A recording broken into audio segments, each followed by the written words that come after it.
ನಂದಳಿಕೆ ಆಯನ ಅಂದರೆ ಎಷ್ಟು ಪ್ರಸಿದ್ಧಿಯೋ ಅದರ ಪ್ರಚಾರ ಕಲೆ ಕೂಡ ಅಷ್ಟೇ ಪ್ರಸಿದ್ಧಿ.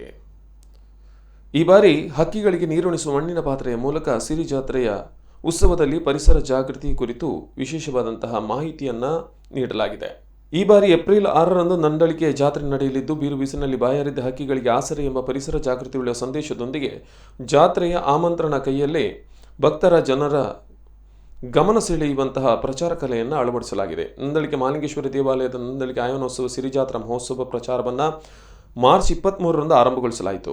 ನಂದಳಿಕೆ ಚಾವಡಿ ಅರಮನೆ ಸುಹಾಸ್ ಹೆಗ್ಡೆ ಮಾತನಾಡಿ, ಜಾತ್ರೆಯ ಪ್ರಚಾರಕ್ಕಾಗಿ ಪ್ರತಿ ವರ್ಷ ವಿಭಿನ್ನ ಶೈಲಿಯ ಕಲಾಕೃತಿಗಳನ್ನು ಮಾಡಿ ಈ ಮೂಲಕ ಪ್ರಚಾರವನ್ನು ವಿಶಿಷ್ಟವಾಗಿ ಮಾಡಲಾಗುತ್ತಿದೆ. ಈ ವರ್ಷ ವಿಶೇಷ ರೀತಿಯ ಪ್ರಚಾರದ ಪರಿಕರಗಳನ್ನು ಸಿದ್ಧಪಡಿಸಲಾಗಿದ್ದು, ರಸ್ತೆ ಬದಿಯಲ್ಲಿರುವ ಮನೆ ಮತ್ತು ಅಂಗಡಿಗಳಲ್ಲಿ ಇದನ್ನು ಇರಿಸಲಾಗುವುದು ಎಂದರು.